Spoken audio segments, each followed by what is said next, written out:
सकते हैं, स्थानांतरित गति कर सकते हैं, उनका मोशन होता है। और हम जियोलॉजी का किसका अध्ययन करते हैं, तो पेड़ पौधों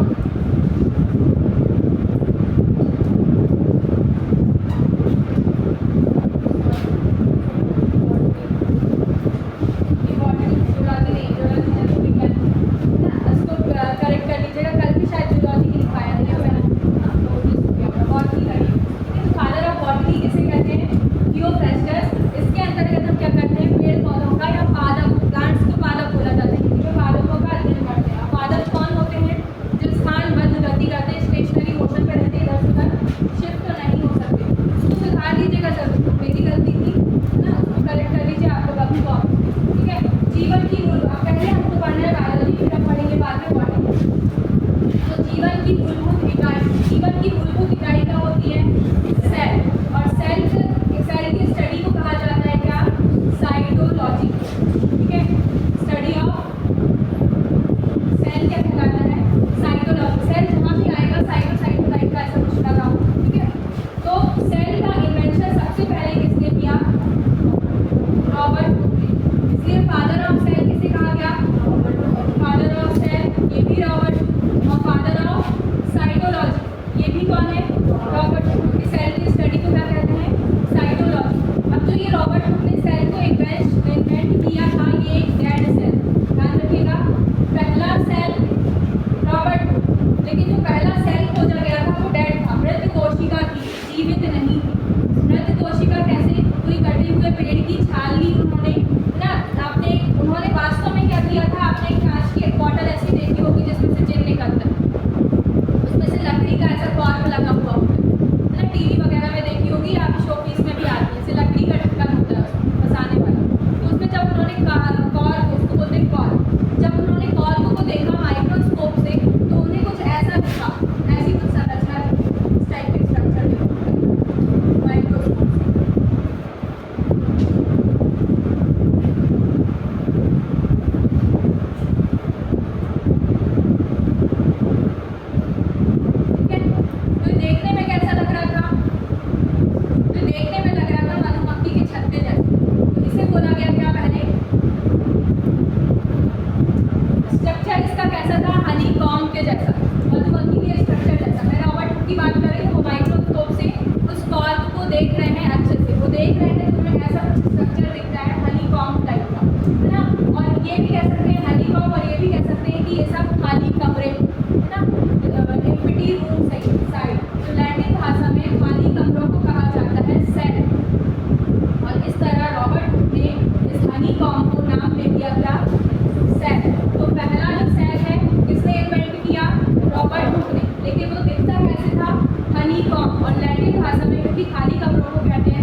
यहाँ कहीं जहाँ भी चोट लगी है उस तरह काला नीला ऐसा कुछ निशान पड़ जाए, है ना। जो काला नीला पड़ा है ना, मतलब उस सेल में अब ऑक्सीजन नहीं जा रहा, उसमें ब्लड नहीं रह गया, कुछ नहीं रह गया, इसलिए वहाँ पे ऐसे बोलते हैं ना खून जम गया, खून नहीं जम जाता, वहाँ की सेल मर जाती है। तो उस जगह की सेल मर गई। फिर अपन देखेंगे कुछ देर बाद वो धीरे धीरे ठीक होने लगेगा अपने आप।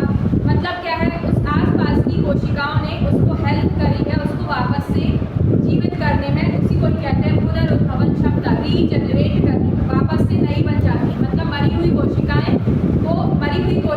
वो नहीं रही, जिंदा होंगी। ऐसा नहीं होता कि कोई मरा हुआ व्यक्ति जिंदा हो जाए। मरी हुई कोशिकाएं खत्म हो जाएंगी तो उसकी जगह पे नई कोशिकाएं आ जाएंगी। इसे कहते हैं हम रीजनरेशन पावर, ठीक है। और उसकी जो नई कोशिकाएं आई उन्हें लाने में हेल्प कौन करेगा, तो आसपास की कोशिकाएं। वे कैसे हेल्प करते हैं ये भी देखते हैं। तो ये सिद्धांत किसने दिया था, स्लाइडर और स्वान ने, कि अगर कहीं की कोशिकाएं मर गई या डैमेज हो गई हैं तो आसपास की कोशिकाएं उसको वापस से लाने में या उस जगह की कोशिकाओं को वापस लाने में मदद करती है। इसे कहते हैं कोशिका की पुनरुद्भवन क्षमता।